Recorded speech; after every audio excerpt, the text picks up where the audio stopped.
Em nome do Pai, do Filho e do Espírito Santo. Amém.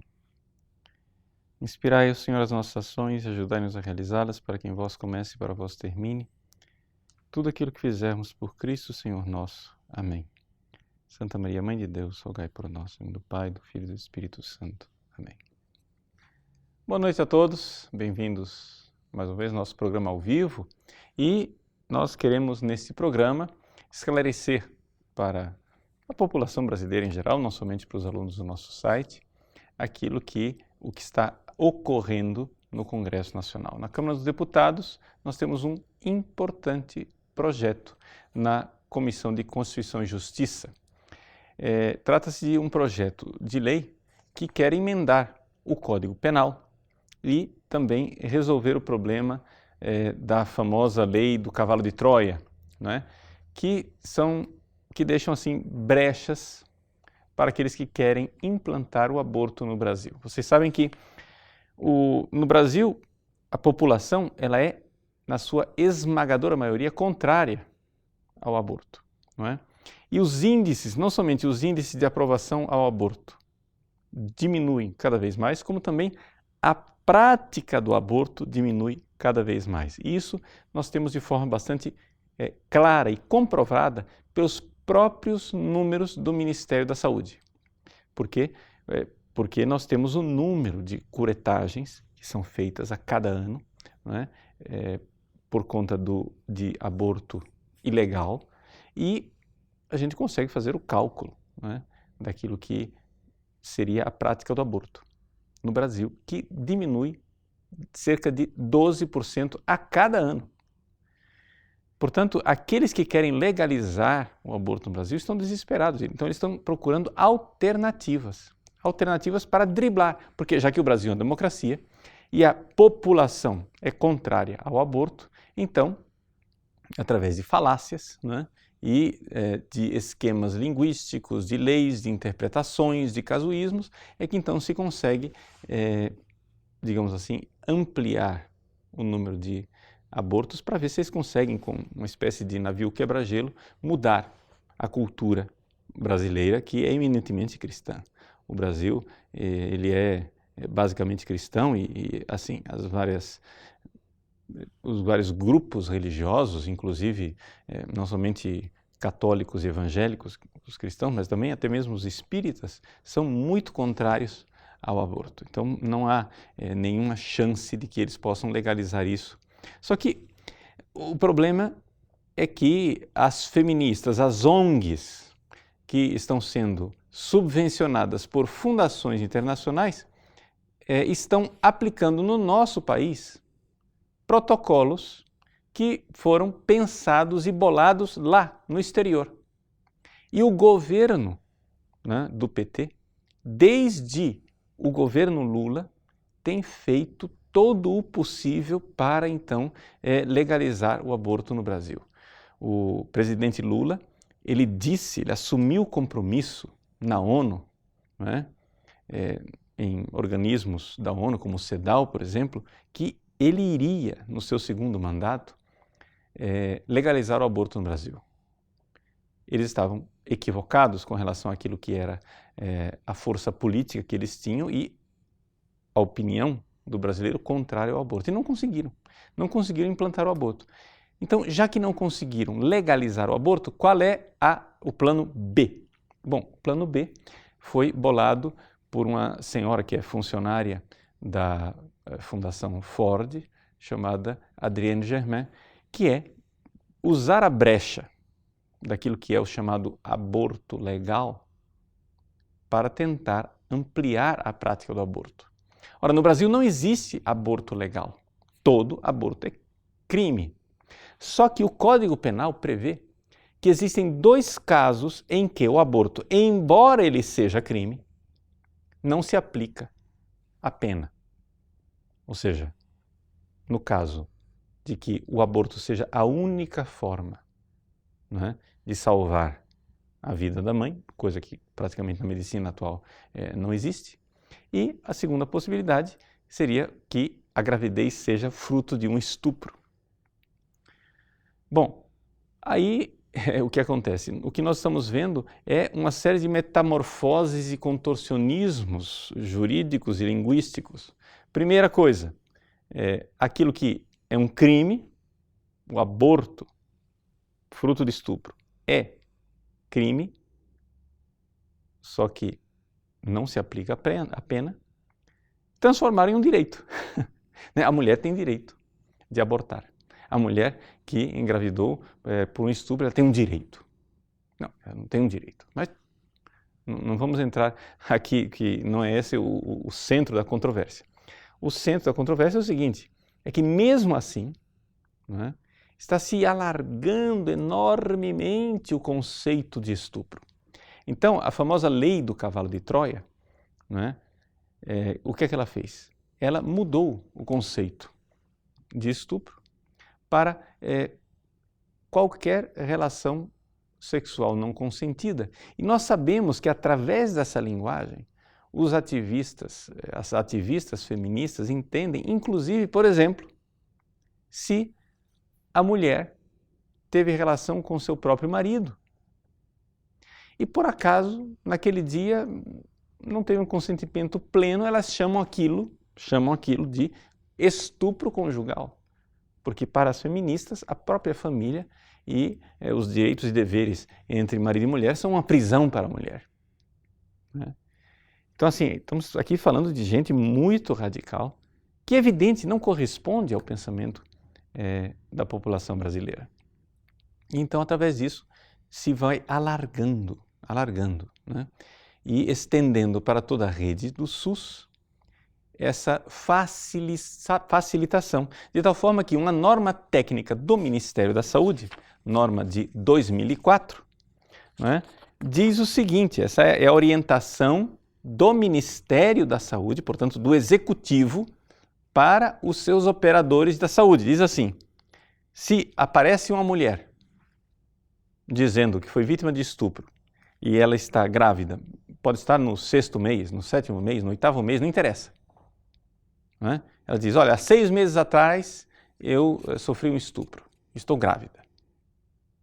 A norma técnica do Ministério da Saúde diz o seguinte, a palavra da mulher que busca os serviços de saúde afirmando ter sofrido violência,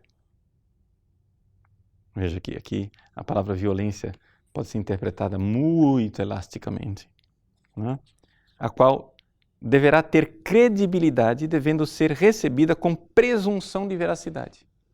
Ou seja, se presume que o que a mulher está dizendo é verdade. Não tem BO, não tem boletim de ocorrência, não tem exame de corpo de delito, não tem absolutamente nada. Então, o que é que está acontecendo? Está acontecendo, na prática, que alguns hospitais do nosso país, principalmente hospitais mantidos pelo governo, estão sendo verdadeiros abortórios. Não é? Nós temos providas engajados no acompanhamento de pessoas em hospitais e veem com toda clareza. Tem lá a menina lá acompanhada do namoradinho dela, que vai lá, você quer fazer o aborto por quê? Porque eu fui estuprada. Não, fala a verdade, você não foi estuprada. Você ficou grávida do seu namorado. É verdade, mas é que eu não quero a gravidez agora, então o único jeito que eu tenho de conseguir o aborto é dizer que foi estuprada. Então, a coisa está ficando uma brecha na lei, e o que é pior, uma brecha na lei patrocinada pelo Ministério da Saúde. Então, vejam, o nosso país está, infelizmente, tragicamente, se acostumando, né, com um executivo que faz o que quer, não é? E nós não podemos permitir que isso continue assim. Por exemplo, nós tivemos lá a votação no Congresso Nacional do Plano Nacional de Educação sem ideologia de gênero. O que é que o MEC faz? Continua dando orientação para todos os estados e municípios para fazerem seus planos estaduais e municipais com ideologia de gênero. Quer dizer, o Executivo ignora solenemente o Legislativo. Ora, isso é a implantação de uma ditadura em curso. Não é? Ou seja, isso que aconteceu com o MEC e que, graças a Deus, a população brasileira foi às câmaras municipais, foi às assembleias legislativas e deu uma lavada, né, para que as leis representem aquilo que é a vontade da população. Isso que aconteceu com relação ao Plano Nacional de Educação tem que acontecer agora com relação ao aborto. Nós não podemos agora viver num país onde o aborto é crime e o executivo entende que pode ensinar as pessoas a praticar o crime, fazendo apologia do crime. Porque é isso que está acontecendo. Veja, o secretário de Atenção à Saúde do Ministério da Saúde, o senhor Elvésio Magalhães, declarou o seguinte em junho de 2012. Vejam o que ele declarou. O sistema de saúde brasileiro, aqui é um relato, passaria a acolher as mulheres que desejam fazer aborto e orientá-las sobre como usar corretamente os métodos existentes para abortar. Ou seja, o governo vai colocar a máquina do sistema de saúde para ensinar as mulheres que querem abortar, ou seja, as mulheres que querem praticar um crime, ensiná-las a praticar o crime. Sob a máscara de que isto é para evitar que ela se machuque. Quando na realidade nós sabemos, estudando os relatórios das fundações internacionais, que isso daqui não é o Ministério da Saúde preocupado com a saúde da brasileira e que não é uma questão de saúde pública. Isto é exatamente uma ingerência internacional de fundações de megacapitalistas às quais o governo do PT tem sido subserviente por causa de seus acordos internacionais. Nós sabemos que é isso. Então veja só. Centros de aconselhamento indicariam quais são, em cada caso, os métodos abortivos mais seguros do que os outros. É isso que disse esse senhor, Elvésio Magalhães, secretário de Atenção à Saúde do Ministério da Saúde, em 2012. Não bastasse isto, não é? Na mesma data, a ministra Eleonora Minicucci, da Secretaria das Políticas das Mulheres, diz o seguinte, declara à imprensa. Vejam que declaração absurda. São membros do Executivo. Somente é crime praticar o próprio aborto, mas que o governo entende que não é crime orientar uma mulher sobre como praticar o aborto. O crime é a mulher praticar o aborto. Então é o seguinte, nós vamos ensiná-las. Como é que nós vamos ensinar? Veja, existe uma nova estratégia mundial que foi inaugurada em maio de 2012. Vocês têm o documento aí, né, se quiserem estudar depois. A nova estratégia mundial para o aborto é o seguinte. Veja, deixa eu explicar para vocês, porque o aborto é uma realidade que vai mudando no mundo. Porque a estratégia das fundações de implantar e de enfiar goela abaixo o aborto nas populações é um negócio absurdo. Eles vão mudando as estratégias. Então, qual foi a estratégia que surgiu em maio de 2012? Foi o seguinte, o aborto clínico cirúrgico, não é? O aborto cirúrgico, ele é extremamente problemático. Por quê? Porque o aborto cirúrgico requer um médico que não tenha objeção de consciência, que não tenha dificuldades de fazer uma cirurgia e matar a criança no útero da mãe. Ora, esse tipo de aborto, não é? Dizem os próprios defensores do aborto, é extremamente complicado. Por quê? Porque o médico deve fazer isso acompanhando, não é, um ultrassom dentro do útero da mãe e ele vê claramente que ele está lá diante de um ser humano, de um feto, com cabeça, tronco, membros. E ele vai ter que cortar os pedaços e arrancar a cabeça da criança, tirar os pedaços de lá de dentro, né? E esvaziar o útero da mulher. Ora, isso é extremamente difícil que você encontre médicos que sejam tão carniceiros tão açougueiros a ponto de fazer isso, de cortar um ser humano vivo em pedaços, ainda no útero da mãe, e arrancar depois membro por membro. Então, o Aníbal Faundes disse, nós temos que fazer uma outra forma. É o chamado aborto medicamentoso. Ou seja, as próprias fundações pagaram para o desenvolvimento de uma droga e esta droga, ela mata a criança no útero da mãe.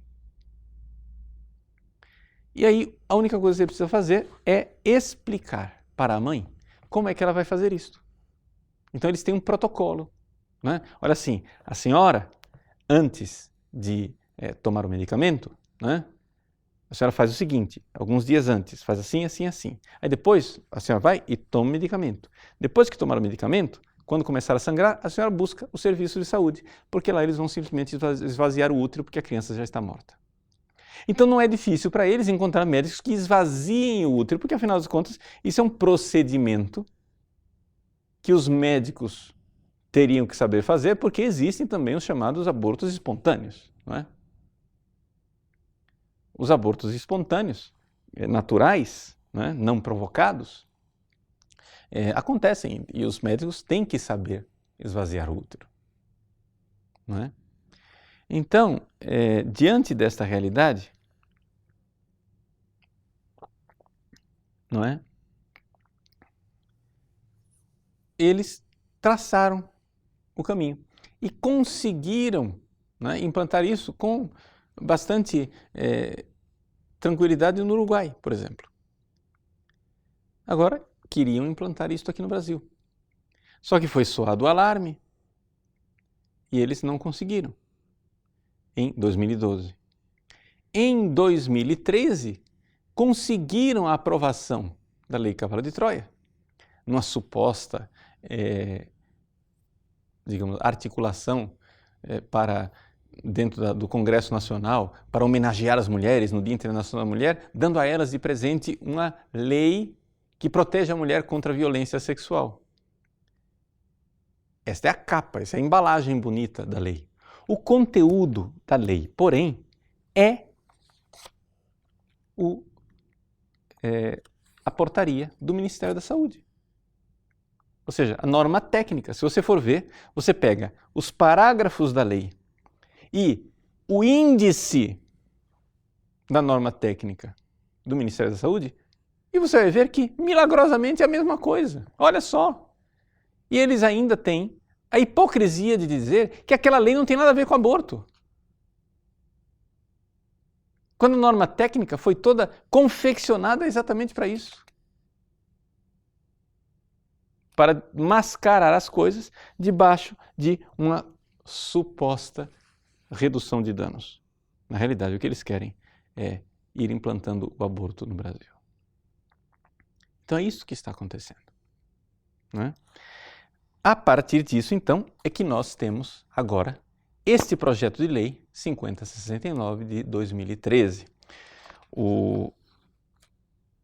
Houve uma complementação de voto do deputado Evandro Gussi, que é o relator do projeto de lei, e nesta complementação de voto, né, então, o deputado Evandro Gussi fez algumas alterações e o substitutivo que será votado, né, na Comissão de Constituição e Justiça, ele então coloca algumas barreiras para atrapalhar a vida daqueles que querem abusar daquilo que são as brechas que a lei brasileira permite. Ou seja, aqui é o legislativo que está freando, mais uma vez, graças a Deus, freando o abuso, freando aquilo que é uma coisa terrível do Executivo, um ato terrível do Executivo, que é ensinar as pessoas a burlar a lei, a cometer crimes. Não é possível que o governo do nosso país possa, não é, à luz do dia, ensinar as pessoas a cometer crimes, debaixo da máscara hipócrita de que está protegendo as mulheres. Não é? A gente assistiu na audiência pública e esses dias de debate, né?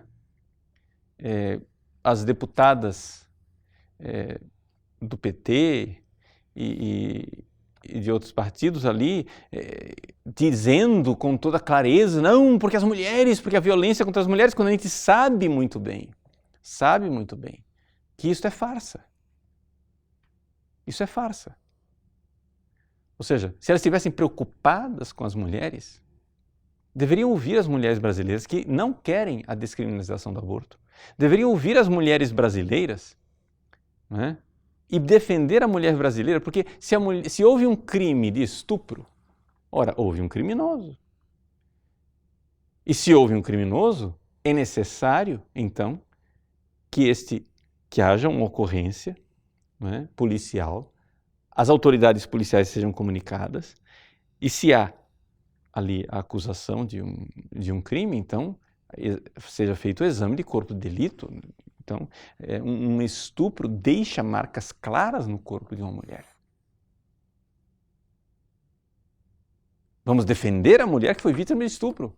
E a melhor defesa para a mulher que foi vítima de estupro é que o criminoso vá para a cadeia. Essa é a defesa da mulher. Agora, como é que se quer defender a mulher sem levar o criminoso para a cadeia? Por quê? Porque o que interessa a elas não é absolutamente defender a mulher da violência, mas implantar o aborto, custe o que custar, embora todo mundo saiba os traumas e as dificuldades interiores e físicas até que as mulheres irão carregar o resto da vida por terem cometido um aborto. Muito bem. Então, o que é que diz, né, o substitutivo do deputado Evandro Gussi? Primeira coisa, ele coloca no Código Penal o seguinte: induzir ou instigar a gestante a praticar aborto ou ainda lhe prestar auxílio para que o faça, ressalvadas as hipóteses do artigo 128, que é aquela questão, né, do risco de vida da mãe e do estupro comprovado, né, a pena de 6 a 2 anos de prisão. Parágrafo 1º. Incorre nas mesmas penas aquele que vende ou entrega, ainda que de forma gratuita, substância ou objeto destinado a provocar o aborto, ressalvada a hipótese do artigo 128. Ele repete sempre, ressalvada a hipótese do artigo 128, por quê? Porque ele não quer mudar aquilo que aquilo que está prescrito no Código Penal sobre a questão do estupro. Não estamos mexendo nesse assunto aqui. Poderíamos levantar o debate, mas não estamos querendo debater isso, né? A gente não deve agora tentar mexer em tudo de uma vez só. Vamos colocar, pelo menos, né, um tampão nesse vazamento que está acontecendo aqui, né? Está sujeito às mesmas penas aquele que orienta ou instrui a gestante sobre como praticar o aborto. Porque fazendo isto, nós estamos aqui dizendo claramente que é criminoso aquilo que o Ministério da Saúde está fazendo. E que, portanto, a senhora Eleonora Menicucci não vai mais poder dizer que o governo entende que o crime é praticar, mas não há crime nenhum em ensinar a praticar. Isso não seria necessário colocar na lei. Mas já que o abuso está tão grande, vamos colocar na lei. Então, se você vai instruir, doutora Eleonora Menicucci, as pessoas que o fizerem irão para a cadeia. Depois, parágrafo 3º. Se o crime é cometido por agente do serviço público de saúde ou por quem exerce a profissão de médico, farmacêutico ou enfermeiro, né, a pena, né, é de 1 a 3 anos. E assim vai. Além disso, deixa-se com toda clareza né, no artigo 128, que fala de que o aborto feito em gravidez que resultou de um estupro, né, e que diz que este aborto, embora seja crime, ele não é punido, se esclarece no artigo 23 o seguinte: se a gravidez resulta de estupro, né, o aborto no caso de gravidez que resulta de estupro, ele diz assim: se a gravidez resulta de estupro, constatado em exame de corpo de delito e comunicado à autoridade policial, e o aborto é precedido do consentimento da gestante, porque também tem o seguinte, né? Ah, foi estuprada, mas a mãe quer o filho. Ah, mas sei lá, o pai ou o esposo não quer aquele filho. Não, pera lá, a gestante, né? A gestante é o seu representante legal, tem que consentir. E a questão da criminalização do anúncio do meio abortivo. Por que é importante essa criminalização que está no artigo 278 agora do Código Penal? O seguinte, é importante esta criminalização porque nós sabemos, acompanhando aquilo que são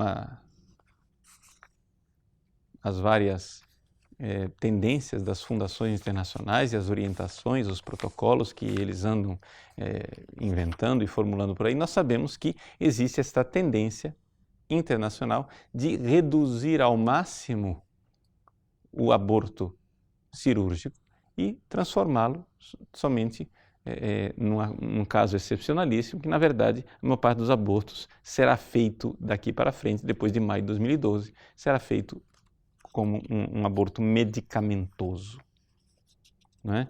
Então é necessário, com toda clareza, né, dizer que anunciar processo, substância, objeto destinado a provocar aborto, ressalvadas as hipóteses do artigo 128 que está lá, legislado, né, é crime.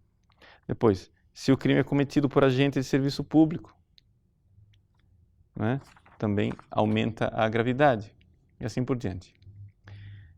E além disso, isto foram acréscimos, digamos assim, ao Código Penal. Além disso, também se reformula a chamada lei do cavalo de Troia, né? Pelo seguinte, diz assim agora o artigo 1º dessa lei: os hospitais devem oferecer às vítimas de violência sexual atendimento emergencial e multidisciplinar, visando o tratamento das lesões físicas e dos transtornos psíquicos decorrentes da violência sexual e encaminhamento, se for o caso, aos serviços de assistência social. Bom, esse é o coração da lei, porque se é uma lei para a violência, né, então esse é o coração da lei. Então, os hospitais devem oferecer às vítimas esse atendimento emergencial e multidisciplinar. Agora, aquele significado elástico de violência sexual, que é qualquer relação sexual não consentida, que depois eles vão fazer com que isso daqui se estenda enormemente, está transformado aqui. Considera-se violência sexual, para os efeitos desta lei, as práticas descritas como típicas no título 4º da parte especial do Código Penal, né? E assim vai. O inciso 3º. Encaminhamento da vítima, após o atendimento previsto no artigo 1º, para o registro de ocorrência. Evidente, a vítima chega lá, ela tem que ser atendida. Mas faz parte também, não é, de um serviço para aquela vítima, encaminhá-la para que ela vá, né, ao registro, delegacia especializada, né, e, não existindo, a delegacia de polícia mais próxima, visando a coleta de informações e provas que possam ser úteis à identificação do agressor e à comprovação da violência sexual, mas é a coisa mais evidente do mundo. Se a pessoa foi agredida sexualmente, existe um agressor, existe um criminoso aí. Ele precisa ir para a cadeia. Isso é defesa da mulher. Isso é defender a mulher da violência. não é? E assim nós estamos. Agora, é evidente que as feministas e as deputadas alinhadas com as feministas não estão gostando, porque sabem que isto para elas, né, será o que elas julgam um retrocesso. Na verdade, o que nós estamos fazendo aqui é barrando o avanço da cultura da morte. Não é? Então estão fazendo todo um carnaval ao redor da história da pílula do dia seguinte, não é? Dizendo, né, que o que nós estamos querendo é evitar o uso da pílula do dia seguinte, etc. e tal. Como vocês veem, o projeto não fala absolutamente nada desta questão de pílula do dia seguinte, não é? As pessoas serão atendidas naquilo que são as suas necessidades e as mulheres certamente serão atendidas, que é o dever de toda unidade de saúde, né? E é isso que está aqui. O que acontece, porém, é o seguinte, né? Tal é o carnaval que as feministas estão fazendo na cabeça dos deputados, que os deputados ficam sem saber. Mas espera lá, e as mulheres são mais de 50% do eleitorado, né, é composto de mulheres. Será que nós estamos sendo contrários às mulheres? Então, você que é mulher principalmente, né, mas todos nós, vamos como cidadãos brasileiros telefonar para os membros da Comissão de Constituição e Justiça. A votação vai acontecer em breve, então você faça isso com urgência. Não é? Amanhã, terça-feira, se você puder pedir folga no trabalho para dizer, olha, eu tenho uma coisa urgente que eu preciso resolver, que é caso de vida ou de morte. E é verdade, porque é caso de vida ou de morte, nós estamos falando de aborto. Não é? Se você puder pedir licença no seu trabalho, se você puder não ir à aula, à escola, não é? Na faculdade lá, deixa e tire o dia para telefonar. Para telefonar. E para dizer, eu sou um cidadão brasileiro, eu sou uma cidadã brasileira, né? Eu sou mulher e quero a aprovação do substitutivo que foi apresentado pelo deputado Evandro Gussi, do projeto de lei 5069 de 2013. É importante que nós mostremos, que nós exercitemos a democracia. Nós estamos aqui exortando você a exercer a democracia, a que nós sejamos protagonistas deste processo, como população brasileira. Não é? Está aí no nosso site, você tem aí todas as informações, tem um longo texto que nós postamos no blog hoje. Queremos agradecer ao Alberto Monteiro pelo texto que ele escreveu, que está lá com todos os links das documentações necessárias, aqueles que quiserem e tiverem à disposição de estudar, porque é importante que a gente estude essas coisas, a gente saiba o que está acontecendo. Porque quando o Padre Paulo diz aqui, o governo está seguindo a orientação das fundações internacionais, será que o Padre Paulo está na teoria da conspiração? Não, não é teoria da conspiração. Por quê? Porque você irá encontrar, não é, nesses documentos aí as fontes primárias, não é, em que as fundações dizem o que estão fazendo e dizem o que querem fazer. E, portanto, é absurdo que um governo que foi eleito pelo povo brasileiro para servir ao povo brasileiro tenha um pacto e esteja servindo a fundações internacionais. Onde é que fica a soberania nacional? Onde é que fica a democracia? Então, nós precisamos aqui entender o que está acontecendo. É claro que amanhã, nos seus telefonemas, você não precisa entrar nesses detalhes que eu estou colocando aqui. Você precisa mostrar para as pessoas que você entende o que está acontecendo. Que você sabe o que está acontecendo, né, com relação ao substitutivo, né, 5069 do projeto de lei 5069 de 2013. Então, vamos lá, vamos exercer a democracia. É uma festa da democracia nesses dias.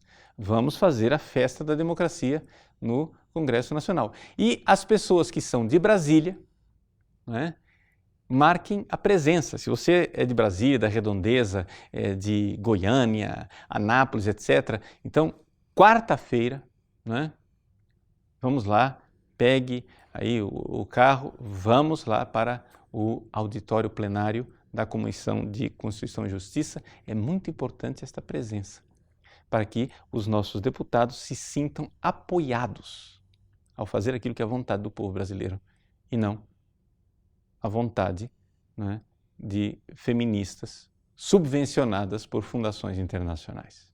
Tá bom? Nós vamos fazer um pequeno intervalo e nos colocamos à disposição para conversarmos e responder a alguma pergunta que você eventualmente tenha a respeito desse tema. Até já! Então nós voltamos aí para responder um pouquinho as perguntas de vocês. A primeira pergunta é do Marcelo Martins. Padre, esse movimento abortista, não obstante seus esforços, não está com a cara de irreversibilidade, como de resto toda a agenda dita progressista? Marcelo, não. Por quê? Porque o que acontece é o seguinte, veja, nós temos aqui 3 forças que são contrárias ao movimento abortista e eles só conseguem ter um aparente sucesso porque essas 3 forças estão como que um pouco desligadas, mas elas continuam lá e ninguém vai conseguir sustentar a mentira, né, a vida inteira. Quais são essas 3 forças? Bom, a primeira coisa, a força do cristianismo. Ou seja, os cristãos são evidentemente, claramente, contrários ao aborto, né?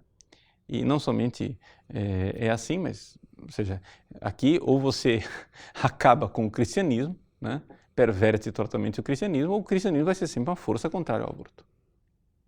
Só que acontece o seguinte, né, eles convencem os cristãos de que não, vocês são impotentes, na verdade aqui isso é inevitável, são os amadurecimentos dos tempos modernos e acabou.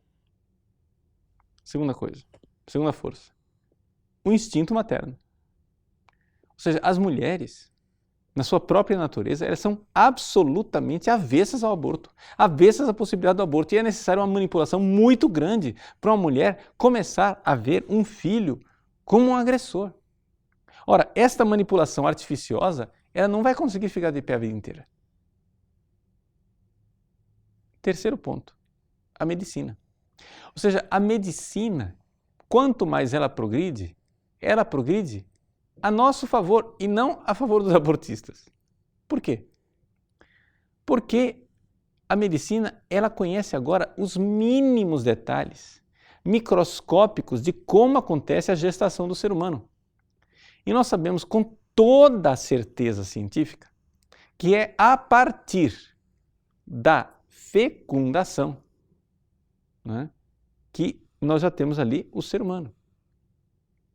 Ou seja, quando você tem um ovo fecundado, o ovo da galinha fecundado, não é? Ali já tem tudo para sair o pintinho, não é verdade? A galinha, ela põe o ovo e não põe mais nada lá dentro. Já tem toda a realidade do pintinho, independente ali. Por que o ser humano não é assim? Porque o ovo do ser humano ele é microscópico, ele é pequenino. Então, o que acontece? Já que ele é tão pequenino, ele tem um prazo de 7 dias, depois de fecundado, para grudar na corrente sanguínea da mãe. Então, para que a mãe dê a ele o alimento, já que o ovo é pequenininho. Se fosse grande, não precisava nem do alimento da mãe. Não é? Então, é essa a realidade. Então, a medicina mostra claramente que aquilo é uma vida humana. Então, eles não vão conseguir sustentar essas falácias deles a vida inteira. Só precisa estar todo mundo anestesiado, como eles estão conseguindo por um tempo anestesiar as pessoas. Mas isso daí vai cair. Vai fatalmente cair. Não é? Rodrigo Vitor Silva. Boa noite, Padre Paulo. Com base em que documentos confiáveis nós sabemos que a estratégia mundial do aborto o aborto de hoje. Seria possível uma previsão de como surgirá a nova estratégia mundial de aborto daqui a 10 anos? Olha, Rodrigo, não dá para prever esse tipo de coisa daqui a 10 anos. Por quê? Porque as pessoas são livres e inventivas. Mas dá para saber, né, o que é que eles já estão planejando e estudando hoje. Se você quer saber qual é a nova estratégia mundial, você baixe aí o documento, né, maio de 2012. E você vai ver como foi sendo montada a estratégia, né?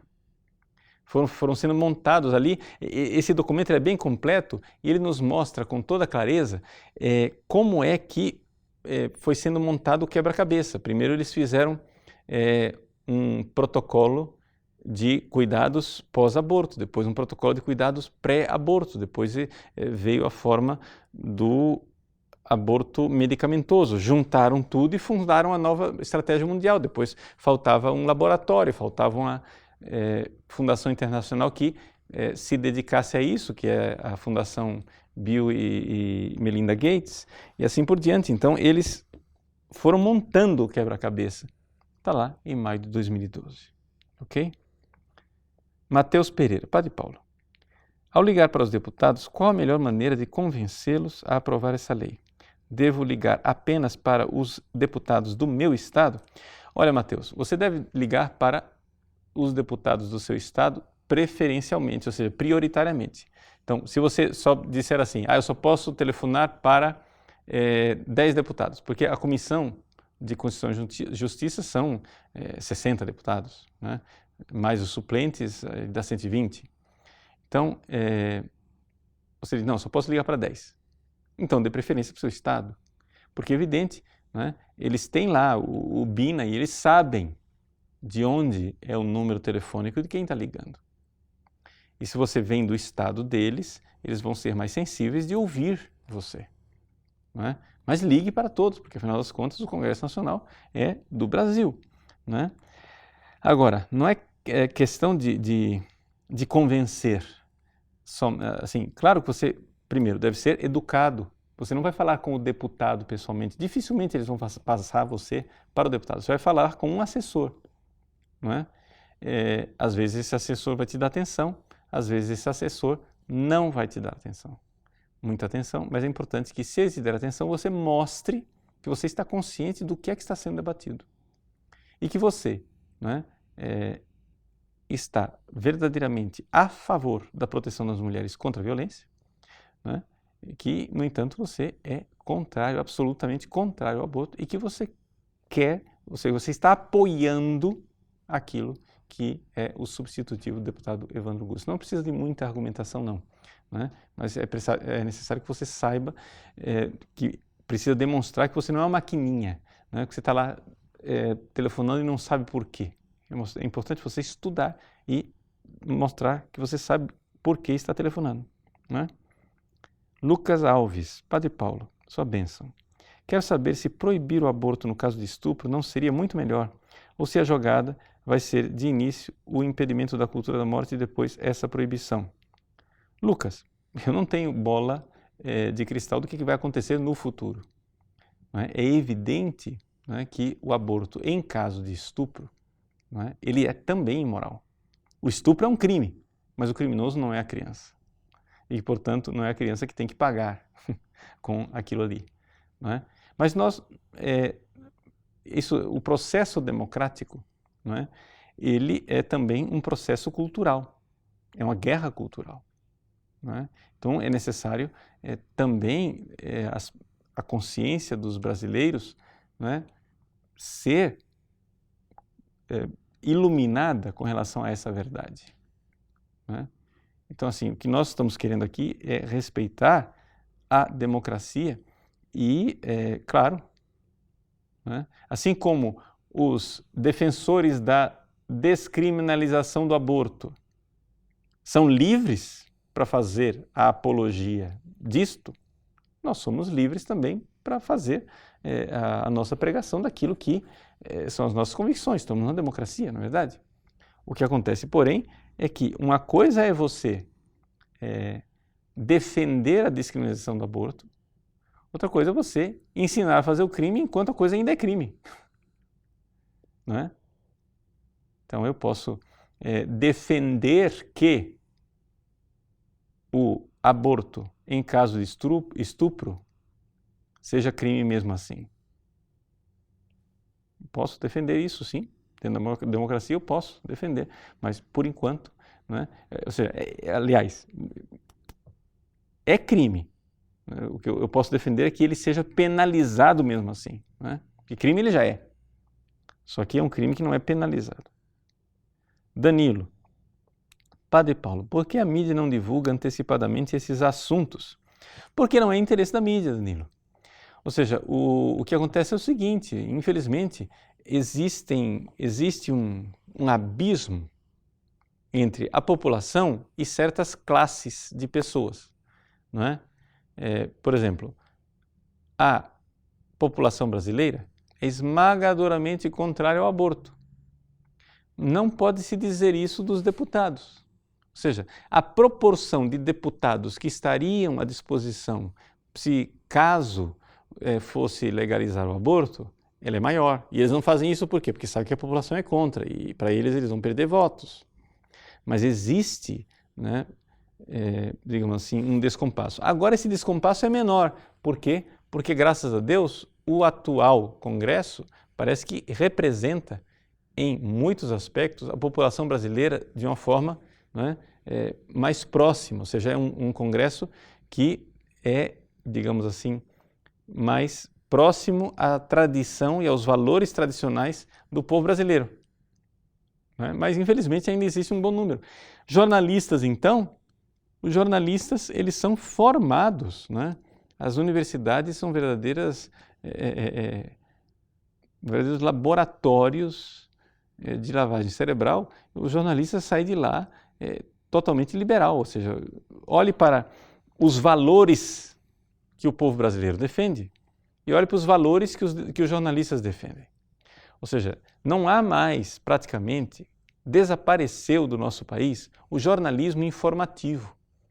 O que existe é um jornalismo que é mercadológico. Eles querem, né, água mole em pedra dura, tanto bate até que fura, convencer a população brasileira. Então o que acontece é um descompasso entre os jornalistas e o povo brasileiro. Os jornalistas pensam de um jeito, o povo brasileiro pensa do outro. O povo brasileiro vai para o norte, o jornalista vai para o sul. Então é evidente que a mídia nunca vai falar disso. Leonardo Martins. Como anda a implementação da ideologia de gênero atualmente? Tem algo a ver com essa nova estratégia do aborto? E as escolas em período integral? Ora, Leonardo, a questão da ideologia de gênero, né, o que nós vemos é o seguinte: nós ganhamos a batalha legislativa. Infelizmente, as escolas continuam fazendo a mesma coisa.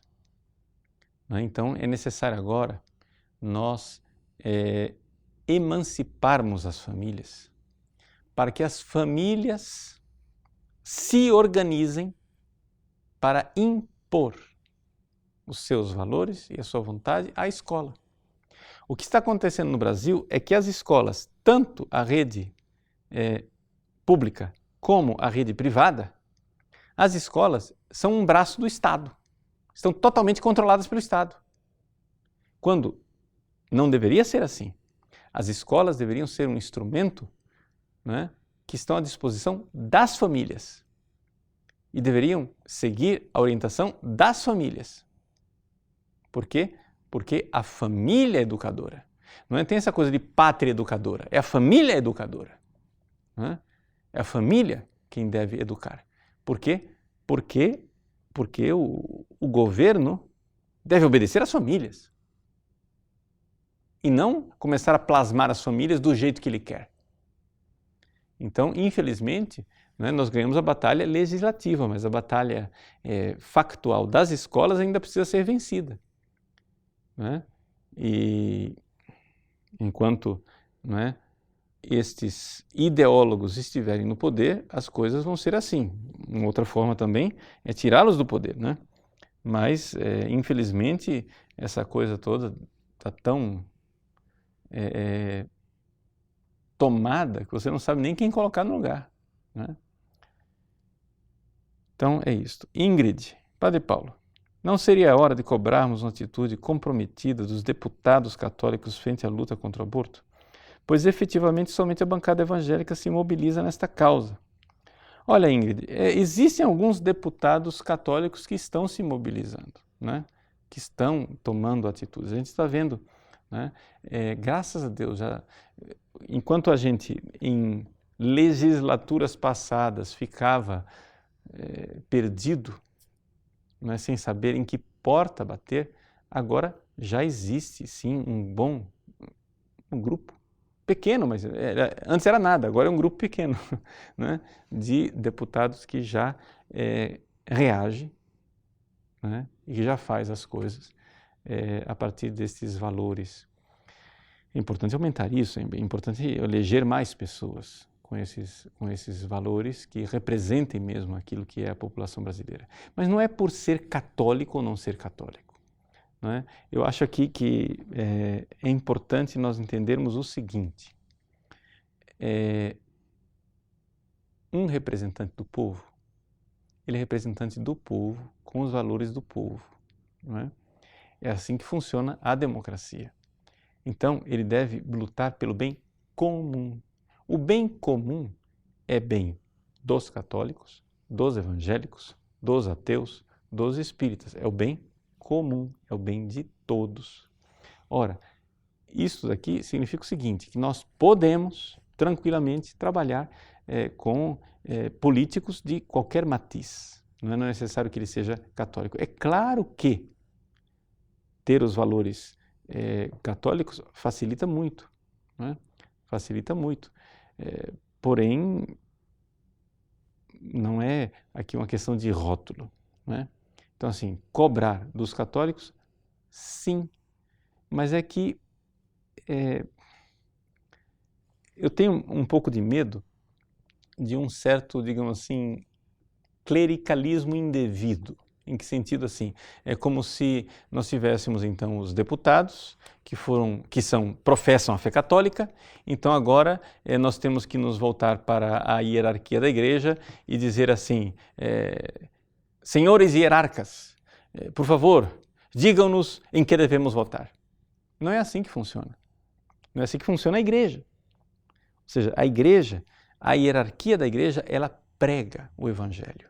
A hierarquia da igreja, ela quer converter os corações de todos, deputados e não deputados, e colocar esses valores nesses corações. Agora, estes leigos que têm mandato e que estão no Congresso Nacional, eles devem exercer autonomamente o seu mandato inspirado pelos valores da igreja. Mas eles não são menores de idade, eles são realmente os mandatários. Não é? Por quê? Porque existem certas coisas que nós entramos num certo clericalismo, né? Ou seja, agora a igreja é que tem que apresentar solução para tudo, né? Desde se convém ou não fazer uma reforma agrária ou se convém ou não fazer uma reforma tributária, uma reforma política, uma reforma não sei o que, etc. e tal. Isso não cabe à igreja, né? Não cabe ao episcopado, aos padres e enquanto bispos. Não, isso aí é uma coisa que nós devemos pregar o evangelho. E com os valores do evangelho, os leigos, né, devem ter o protagonismo nisto. E é assim que funciona a Igreja Católica, né?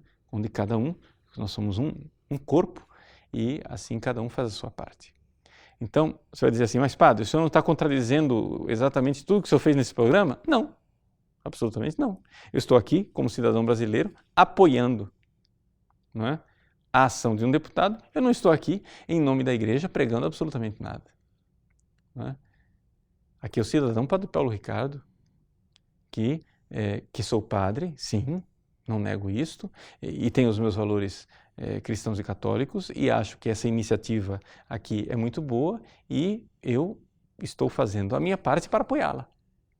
Mas não é um ato magisterial da igreja, onde, sei lá o que, um concílio ecumênico diz, apoiem o Evandro Gussi. Nada disso. Você é cidadão brasileiro, racional, vê o que é o bem comum. Se você está convencido destes argumentos, você segue. É isso que funciona. É assim que funciona. Eu estou aqui argumentando com você, né, como um ser humano racional. mostrando para você coisas a partir de fontes primárias, de documentos e de coisas. Não é necessário um ato de fé para aquilo que eu disse nesse programa. Não é algo de fé divina, é algo racional.